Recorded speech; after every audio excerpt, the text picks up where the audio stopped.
the first question is, tell me about time you failed and what have we learned from it. So for the I will I'm telling from my experience in the early stage of my career where the project got failed. So in that we didn't did the analysis for the project properly. We were not knowing the clear goal or what was the business objective. So then we have to redo everything and the time was not there. So then the project got failed. So what I have learned from it, that the business objective or the goal of any project, whether it's data analytics or anything else, it's very important, and we should definitely focus into it in the starting of the project. Otherwise we may have to redo everything. So that is what is very important, not only for data analytics but for any project. And the next question is, what is imputation? So imputation is basically missing data. So missing data are part of a, any data analytics project, because most of the time we have to deal with missing data. It's NA values and anything. And so for missing data are part of almost all the research and alternative, and there are alternative ways to overcome the drawbacks which the missing values produce. So overall there are different methods like mean, KNN, SVD, mice. uh, so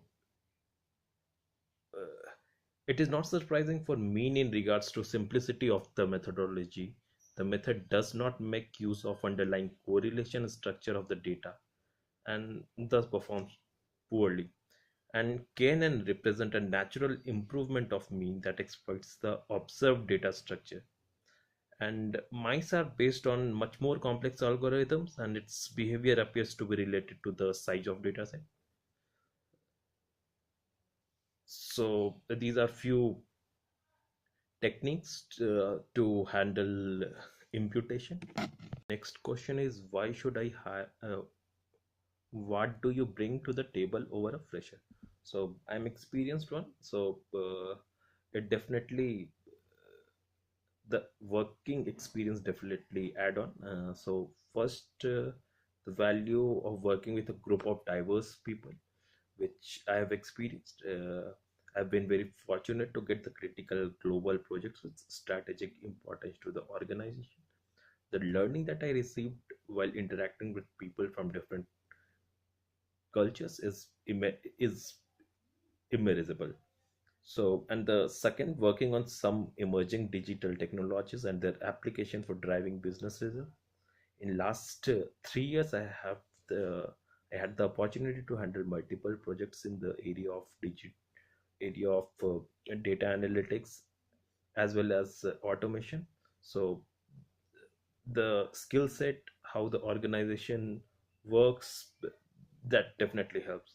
And the third most important thing is, I learned the importance of internal communication as well as external communication, which is very important for any organization, and that comes with experience. And so the next question is, there are three jars, all of which are mislabeled. One jar contains oranges, the other contains apples, and the third jar contains a combination of both apples and oranges. You can pick as many fruits as you want to label the jars correctly. What is the minimum number of fruits that you must pick, and from which jars to label the jars correctly? So there are three jars. So I guess since all the three are mislabeled, so we should always pick the one jar which is having the actual fruit name, whether it's orange or whether it's apple. So three scenarios will the scenarios which will come is, the when if the jar which I have picked is, so we need just one try, because the first jar, if when we pick, if it is mixed fruit and it is labeled as apple, then the other one uh,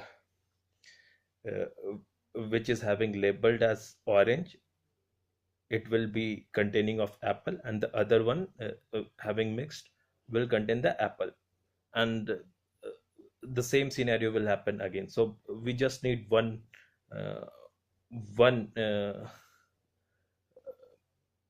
number of attempt to label all the three jars.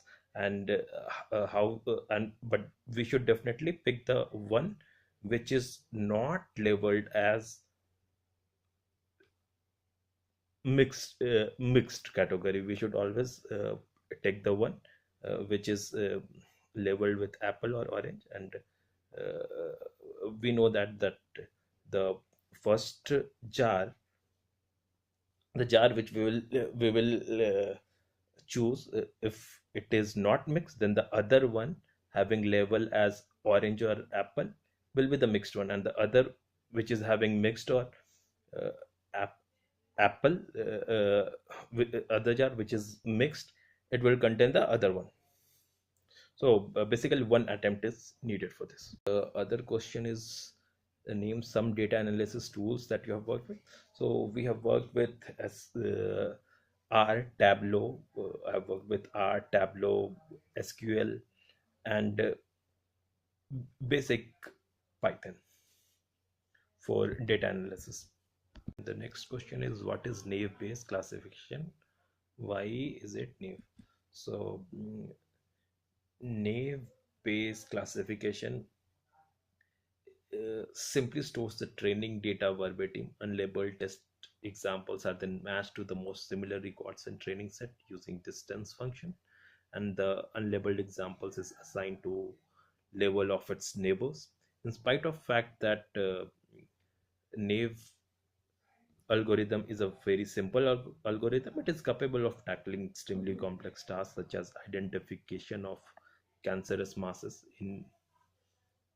Why naive algorithm is called naive or lazy learner is because instead it merely stores the training data verbatim.